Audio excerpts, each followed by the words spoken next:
ચલો હવે નેક્સ્ટ છે how the house is protected. બરાબર. પછી આપણે બધા ટોપિક જે સમજ્યા ને અલગ અલગ એ બધાને કઈ રીતે ક્લબ કરીને પ્રેડિક્શન કરવું એ શીખવાનું છે મેઇન. આ બધા અલગ અલગ પહેલા સમજવા તો પડશે ને, પછી ક્લબ કરતા આપણે મેઇન આજનો ટોપિક એ જ છે આપણે કે કઈ રીતે કન્ક્લુડ કરીને પ્રેડિક્શન કરવાનું એ આજ શીખી જઈશું આપણે. બરાબર. ચલો હવે how the house is protected. આજે કોઈ બી હાઉસ જે છે એ દેખાતું હતું ખરાબ પણ હવે નથી એટલું ખરાબ, પ્રોટેક્ટેડ થઈ ગયું, બચી ગયું. એ કઈ રીતે ખબર પડે? બરાબર. પહેલાં આપણે એ સમજ્યા આગળ આટલા લેક્ચરમાં, પહેલાં આપણે એ સમજ્યા કે ભાઈ કઈ રીતે કનેક્શન બેસે છે, કયો લોર્ડ ક્યાં છે, કયા ખાના સારા છે, કયા હાઉસ ખરાબ છે, કયા હાઉસ લોર્ડ શું કરે છે એ સમજી ગયા. હવે આપણે સમજીએ છીએ કે ખરાબ ખાનું દેખાતું હોય પણ કેટલું ઇન્ટેન્સિટી સારા થવાની છે. હવે એની પ્રોટેક્ટ થઈ ગયું છે કોઈ પણ રીતે. એ કયા રૂલથી ખબર પડે કે હવે ખાનું દેખાય એટલું ખરાબ નથી, પ્રોટેક્ટ થઈ ગયેલું છે. બરાબર. એના રૂલ્સ છે. ચલો પહેલો રૂલ નંબર 1 આ ઇંગ્લિશમાં લખીને હું ગુજરાતીમાં સમજાવું. પહેલો રૂલ એવો કહે છે કે શુભ ગ્રહો યાદ રાખવાના. કયા કયા શુભ ગ્રહો છે? ના, સૂર્ય નહીં, ચંદ્ર, બુધ, ગુરુ અને શુક્ર. આ યાદ રાખી લો, મગજમાં ફેર આટલું ગોખાયેલું તો કમસે કમ જોઈએ. સારા ગ્રહો, સોફ્ટ ગ્રહો, શુભ ગ્રહો આ 4 છે. ચંદ્ર, બુધ, ગુરુ અને શુક્ર. એમાં ગુરુ અને શુક્ર એ 4 કેટેગરીમાં ઓર પ્રબળમાં આવશે સારા ગ્રહોમાં. કારણ કે ગુરુ અને શુક્ર બંને સોફ્ટ ગ્રહ છે. દેવતા અને દૈત્યના બંને ગુરુ છે, સોફ્ટ છે. એટલે સૌથી 4માં બી સૌથી સારા આ બંને ગણાય, ગુરુ અને શુક્ર. એ જ્યાં નજર નાખતા હોય એ હાઉસ પ્રોટેક્ટેડ. 4 ગ્રહ, આ જે 4 ગ્રહ જ્યાં દ્રષ્ટિ કરે એ ઘર શુભ થઈ જાય. એમાં શુભતા નાખે. એ ઘરમાં શું નાખે? શુભતા વધારે. ખરાબ હોય તો ખરાબાઈ ઓછી કરવાનો પ્રયત્ન કરે, સારું હોય તો ઓર સારું કરવાનો પ્રયત્ન કરે. ઇન શોર્ટ એ ઘરને શુભતા પ્રદાન કરે. આ 4 શુભ ગ્રહ જે ઘરને જુએ એ. એટલે જેટલા આ 4 ગ્રહ એક જ ઘરને જોઈ લેતા હોય તો લેવલની ઇન્ટેન્સિટી સારું કરવાની ઓર વધી જાય. એવી રીતે બાયફર્કેશન કરવાનું. એક ગ્રહ જુએ છે સારા, 2 જુએ છે, 3 જુએ છે, 4 જુએ છે, એવી રીતે. આનું ઓપોઝિટ ખરાબ ગ્રહ જોતા હોય, ક્રૂર ગ્રહો, પાપી ગ્રહો, તો ઇન્ટેન્સિટી ઘટાડશે. રાહુ, શનિ અને મંગળ એમાં ખાસ. રાહુ, કેતુ, શનિ અને મંગળ આ 4 પાપી ગ્રહ છે. કયા? રાહુ, શનિ, મંગળ અને કેતુ. રાહુ, કેતુ, શનિ, મંગળ આ 4 પાપી ગ્રહ છે. આ ઊંધું કામ કરશે, જ્યાં જોશે એને ડાઉન કરવાનો પ્રયત્ન કરશે. બરાબર છે. રાહુ, કેતુ, શનિ અને મંગળ આ 4 ગ્રહો એ પાપી ગ્રહો છે. એમની દ્રષ્ટિ જે છે એ પાપી દ્રષ્ટિ કહેવાય. સૂર્ય લેવાનો આપણે ક્રૂર ગ્રહમાં, એ બી હાર્ડ જ લેવાનો, પણ આ 4 જેટલો નહીં, પણ લેવાનો હાર્ડ. સૂર્ય એની દ્રષ્ટિ પાપી ના બોલાય, એને ક્રૂર બોલાય. બરાબર.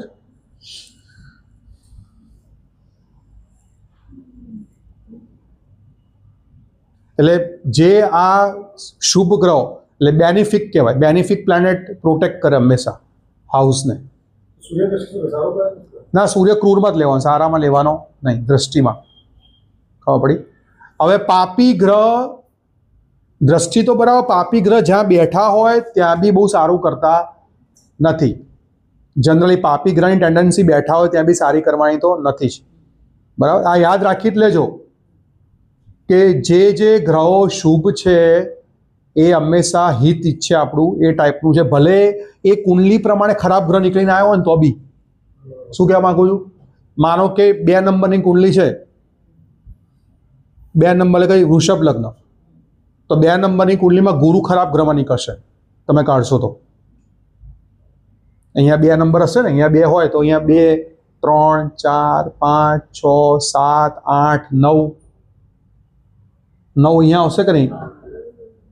તો 6, 8, 12 માલિક સારા ન, તો વૃષભ લગ્ન પ્રમાણે ગુરુ ખરાબ ગ્રહમાં ગણાય. પણ તોય બિચારાની ટેન્ડન્સી ખરાબમાં એટલી ડેમેજ કરવાની નહીં હોય જેટલી બીજાની હશે, શનિની હશે. હું એમ કહું છું, ભલે કુંડલી પ્રમાણે ખરાબ નીકળ્યો હોય તો બી, કે અંદર જ એના સ્વભાવ જ બિચારાનો એવો છે. એટલે દંડા બી મારશે ને તો એ સોફ્ટ રીતે મારે એ ટાઈપનો એટીટ્યુડ થઈ જાય એનો. એમ એટીટ્યુડ જ એવો છે એનો, એટલે નેચર જ એવો છે. એ આવશે એ બી આપણે સમજી લઈશું. અત્યારે ખાલી રૂલ સમજી લો, પછી બધું ક્લબ કરી દઈએ આપણે. આટલું ખબર પડી ગઈ? પહેલો રૂલ તો ખબર પડી ગઈ ને, સિમ્પલ છે. હવે કોઈ બી ગ્રહ તો ખબર જ છે આપણને, કોઈ બી ગ્રહ હોય એ પોતાના ઘરને જુએ. કોઈ બી ગ્રહ પોતાના ઘરને જ જોઈ લે, કાં તો કોઈ બી ગ્રહ પોતાના ઘરમાં જ બેઠો હોય તો એ ઘરને પ્રોટેક્ટ કરી લે. સિમ્પલ લોજિક છે. આપણે આપણા ઘરને જોતા હોય, આપણા ઘરમાં બેઠા હોય તો આપણે ઘરને પ્રોટેક્ટ કરવાના જ છીએ. સિમ્પલ છે, ખબર પડી ગઈ? જેમ કે શુક્ર, તો શુક્ર 2 નંબરમાં જ બેઠો હોય તો એ ઘર પ્રોટેક્ટ થઈ ગયું. શુક્ર 2 નંબરને જ જોતો હોય કે શુક્ર 7 નંબરને જ જોતો હોય તો એ પ્રોટેક્ટ કરવાનો, એને સારું કરવાનો પ્રયત્ન કરશે. ક્લિયર છે? અને લગ્ન લોટ તો ગયા લેક્ચરમાં સમજાયું હતું. લગ્ન લોટ લગ્નેશ તો ઇન્ટેન્સિટી સારું કરવાની જ છે. એ ભલે, એટલે લગ્નેશ જ્યાં જે ઘરમાં બેઠો હોય અને જોતો હોય એ ઘરને પ્રોટેક્ટ કરશે. લગ્નેશમાં શું કીધું? બેઠો હોય કે કોઈ બી ઘરને જોતો હોય, પ્રોટેક્ટ કરવાનો. ના, લગ્નેશ રાહુ હોય તો લગ્નેશ એટલે શું? એ ઘરનો માલિક. રાહુ કેતુને તો કોઈ આપ્યા જ નથી ને. રાહુ કેતુને માલિક આપ્યા નથી. પણ હવે તમને એડવાન્સ શું છે કહી દઉં ભેગા ભેગી. રાહુ કેતુને કોઈ નંબર આપ્યા નથી, પણ રાહુની જ્યારે વાત આવે ને તો 11 નંબરનો માલિક સમજવાનો જનરલ કેસમાં, અને કેતુને 8 નંબરનો માલિક સમજવાનો. નથી આમ આપેલા, પણ રાહુ 11થમાં રાહુ બહુ કમ્ફર્ટેબલ પોતાની જાતને સમજે, સ્ટ્રોંગ, એટલે પોતાના જેવું ફીલ કરાવડાવે. 6 અને 11 નંબરમાં બી એવું, 6 નંબરમાં બી રાહુ એવું છે, સ્વગ્રહ જેવું જ માને 6 અને 11માં. અને કેતુ 8 નંબર, 8 નંબરે મંગળની રાશિમાં કેતુ. ઉગ્ર, હા, ઉગ્ર એટીટ્યુડ સેમ છે બંને, રાઈટ? કેતુ ને મંગળ 8 નંબર. 6 અને 11. રાહુ કેતુ અત્યારે બહુ ઇન્વોલ્વ નથી કરતા, બહુ ભયંકર કન્ફ્યુઝન થશે. રાહુ કેતુને સમજવામાં આપણે બહુ ટાઈમ જશે. પહેલાં આપણે રાહુ કેતુ સિવાય જેટલું સ્ટડી કરી લઈએ કે રાહુ કેતુ પિક્ચર વાળા બધું અમુક વસ્તુ બદલાઈ થઈ જશે, એ બહુ બધું ભેગું ખીચડી થઈ જશે. એટલે અત્યારે ચલો ક્લિયર થયું ભાઈ. થર્ડ લગ્નેશ જે છે એ પ્રોટેક્ટ કરશે. પણ પેલી ટેન્ડન્સી ભૂલતા નહીં, લગ્નેશ ભલે મંગળ હોય કે શનિ હોય, ઓલવેઝ સારું કરે બરાબર, પણ એની પ્રકૃતિ જવાની, શનિની પ્રકૃતિ ડીલે કરવાની છે. તો જે ઘરને જુએ ત્યાં ડીલે તો કરશે જ, એની પ્રકૃતિ જવાની નથી, ભલે લગ્નેશ કેમ ના હોય.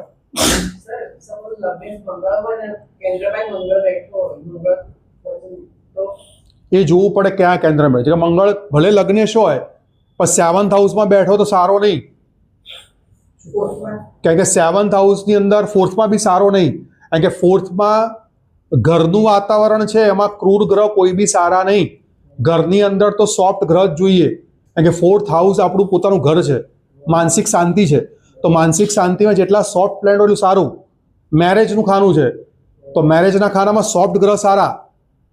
સિમ્પલ લોજિક છે. ભલે કે લગ્નેશ કેમ ના હોય, એની ટેન્ડન્સી જવાની નથી, એટલે કહું છું. તો આ કેવું થાય કે લગ્નેશ હોય, 7th હાઉસમાં બેઠો હોય, 100% ઝઘડા બી કરાવે ને સુમેળે કરાવે, પણ ઝઘડા તો કરાવશે. એની ટેન્ડન્સી મંગળની જવાની, રોજ સવારે મારામારી કરે, સાંજે ભેગા થઈ જવાના, કારણ કે લગ્નેશ છે એટલે. પણ પેલી તો નોબત જ ના આવે એવી, સારા ગ્રહ હોય તો. ખબર પડી? એમ કહું છું, આવું થાય. એટલે આ 3 પોઈન્ટથી પ્રોટેક્ટ થાય કોઈ બી ગ્રહ. સમજી ગયા છો? પોઈન્ટ યાદ રહી ગયા? શું જોવાનું? પહેલાં કોઈ બી ગ્રહ, કોઈ બી ખાનું પ્રોટેક્ટ છે કે સમજવું હોય તો તમારે એ ખાનું જોવાનું.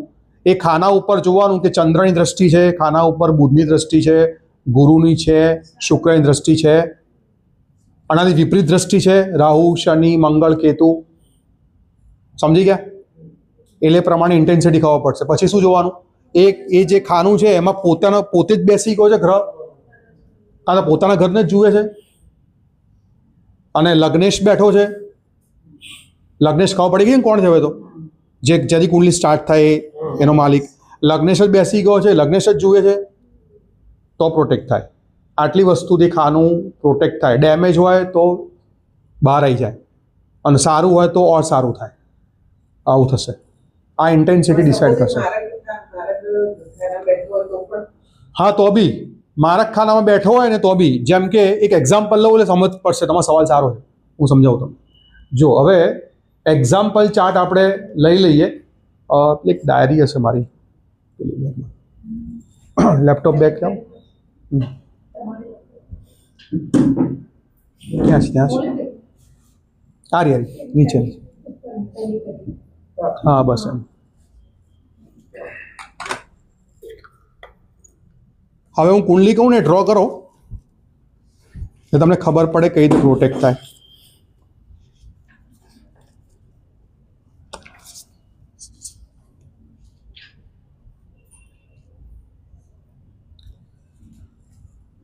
તુલા લગ્નની કુંડલી ડ્રો કરો.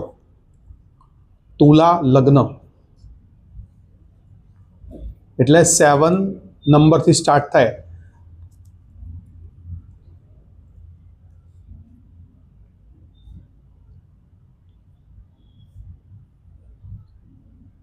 કર્યું ડ્રો? ઓકે. હવે 5th હાઉસમાં શનિ લખો. 5th house. બરાબર? આટલું જ અત્યારે સમજીએ. પહેલાં બહુ અઘરું નથી બનાવતા, ધીરે ધીરે અઘરું બનાવીશું. 5th હાઉસમાં શનિ છે તો પહેલાં જોવાનું કે ભાઈ 5th હાઉસની વાત કરું તો 5th હાઉસ કેવું લાગ્યું? પ્રોટેક્ટ થઈ ગયું? થઈ ગયું, કારણ કે શનિ પોતે 11 નંબરનો સ્વગ્રહી છે. એટલે શનિ 5th હાઉસની અંદર છે. શનિએ પોતાનું આવી ગયું, હોલ્ડ લઈ લીધો, એટલે પ્રોટેક્ટ થઈ ગયું. હવે આ ઘર આટલું સમજી ગયા? હવે શનિ ક્યાં ક્યાં જુએ આ કુંડલીમાં? 3, 7 અને 10. તો કયા હાઉસને જોશે? મેરેજને જોશે. હવે ખબર પડે છે ને? ત્રીજું જુઓ ત્યાંથી, એટલે 1 નંબર પર જોશે. પછી ક્યાં જોશે? સામે.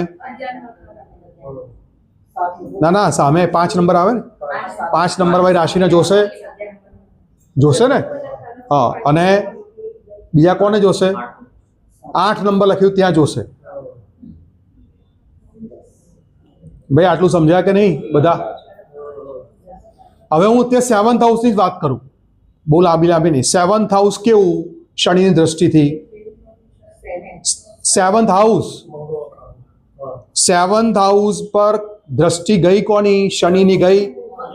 ઓકે, શનિની દ્રષ્ટિ ગઈ 7th હાઉસ ઉપર. હવે આપણે જોવાનું, દ્રષ્ટિ જાય એટલે પહેલી નજર, સાંભળો ધ્યાનથી, દ્રષ્ટિ ગઈ કોની ગઈ? ક્રૂર ગ્રહની. પાપી, ક્રૂર તો નહીં, પાપી ગ્રહની દ્રષ્ટિ ગઈ, નથી સારી. પણ એ શનિ જુએ છે પોતાના ઘરને. 1 નંબર પોતાનું ઘર છે તો પ્રોટેક્ટ થઈ જાય? નથી. પોતાનું ઘર નથી.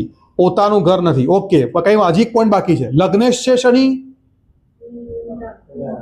લગ્નેશ પણ નથી. એટલે આમાંથી એકે રૂલ શનિને માટે 7th હાઉસ માટે ફોલો થતા. તો 7th હાઉસનું પહેલું ઇન્ડિકેશન આવી ગયું, 7th હાઉસ ડેમેજ છે. કારણ કે શનિ લગ્નેશ નથી, શનિ પોતાના ઘરને જોતોય નથી, શનિ પાપી ગ્રહ છે. અને જે જુએ છે શત્રુનું ઘર જેવું કહે તો ચાલે. હજી આગળ વધારીએ તો મંગળ શત્રુ છે. 1 નંબર મંગળ શત્રુના ઘરને જુએ. જો ફ્રેન્ડના ઘરને જુએ તો થોડું દયા થઈ ગઈ કહેવાય. એવી રીતે આપણી ઇન્ટેન્સિટી જાતે ડિસાઇડ કરવાની, એમાં કોઈ કહેવા નહીં આવે. એસ્ટ્રોલોજર જાતે ડિસાઇડ કરશે.